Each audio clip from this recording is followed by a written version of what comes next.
You know, long-term financial planning is, well, it's really tough. The weirdest part is that we're making these incredibly detailed plans for someone we haven't even met yet, our future self. And it turns out we're all pretty terrible at predicting who that person is even going to be. So let me just ask you this straight up.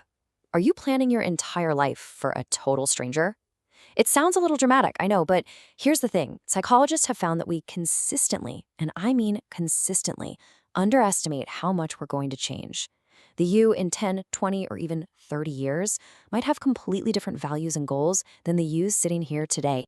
Think of it like this. A super rigid financial plan is kind of like a bespoke suit. It's tailored to fit you perfectly right now. But what happens when you change? Even a little bit. A much better way to go is what you could call the elastic waistband plan. It's designed from the ground up with flexibility in mind, because it fully expects that your needs and your priorities are going to evolve. It's built to adapt. So, this brings us to the core reason why we get this so wrong. It's this really fascinating psychological quirk that researchers have a great name for. They call it the end of history illusion.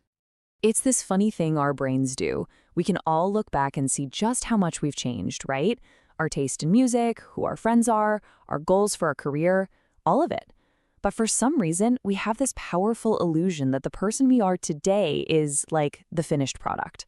We think, okay, that was a fun ride, but I'm pretty much done evolving now.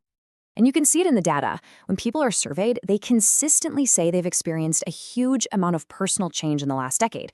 But when you ask them to predict how much they'll change in the next decade, they predict very little. We see our past as this dynamic story of growth, but our future just looks static, settled. And this holds true for people at every single age. And listen, the consequences of this illusion aren't just theoretical. They are very, very real and often really expensive.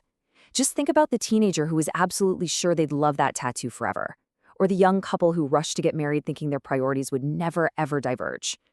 These are huge financial and emotional regrets, and they're born from this simple failure to imagine our own capacity for change. And please, don't think this is just a problem for young people. The research on this is crystal clear. This bias affects all of us, from teenagers just starting out to folks nearing retirement. An 18-year-old underestimates how much they'll change, and guess what? So does a 68-year-old. It's just a fundamental, baked-in part of being human. So what happens when this very human tendency of ours collides head-on with the world of finance? Well, this is where we start to see the really high cost of demand inconsistency from a person who is basically designed to change. And here's the real conflict. The magic of compounding, the thing we all want to work for us, relies on decades of steady, consistent behavior. I mean, look at someone like Warren Buffett. His success came from doing pretty much the same thing for a very, very long time. But what if you don't want to do the same thing for 60 years? That's the problem. Just imagine this kind of life path. At 20, your one and only goal is to become a high-powered lawyer, make a ton of money. By 40, maybe you have a family, and a flexible job with more time at home seems way more valuable. And then at 60, your focus might shift entirely to doing meaningful work, regardless of the paycheck. Each version of you wants something totally different from your money and your life. This leads to a really powerful way to reframe all this. Maybe it's just a mistake to think of our financial life as one long, unbroken 80-year marathon. It might be way more accurate and honestly more effective to see it as a series of different chapters. Or maybe 4 distinct 20-year blocks, each with its own unique set of goals and priorities. Okay, so if we know for a fact that we're going to change, how do we possibly plan for that? The goal isn't to perfectly predict the future. That's impossible. The goal is to build a plan that's basically regret-proof, a plan that can survive contact with the real you 5, 10, or even 30 years from now. So the antidote to this whole problem really comes down to 2 main strategies. First, we need to avoid making extreme plans. And second, we have to get absolutely ruthless about abandoning our sunk costs. So let's break both of those down. Extreme plans are just fragile. They break easily. A plan that requires you to save, say, 75% of your income and live on basically nothing is probably going to fail. But so is a plan that requires you to work 80 hours a week for decades to earn a massive income. Your future self is almost guaranteed to regret that level of sacrifice. A balanced plan, one with moderate savings, moderate free time, and moderate spending, is just so much more durable. And that right there is the key takeaway. Balance isn't boring. It's a huge strategic advantage.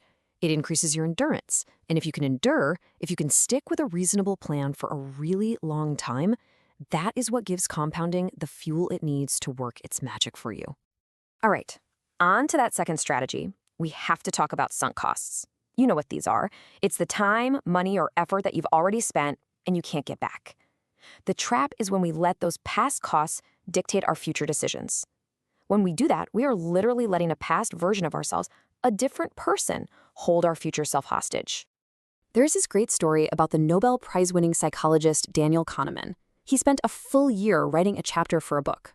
After he finished, he reread it and decided it just wasn't very good. So what did he do? He deleted the entire thing and started over from scratch, without a second thought. His reason? I have no sunk costs. That year was gone. The only thing that mattered was making the best decision for the future, right now. And that is exactly the mindset we need to apply to our own finances. That career path you picked out when you were 22, that business idea you had when you were 35, if it no longer serves the person you are today, you have to be willing to abandon it without mercy. Seriously, the faster you can let go of goals that don't fit anymore, the sooner you can get back to compounding on a path that actually works for who you are now. So, I'll just leave you with this question to think about. Take a look at your own life, your own career, your own financial plan. What goal, what assumption, what path are you sticking with just because of the effort you've already put in? What goal from your past is holding your future self hostage?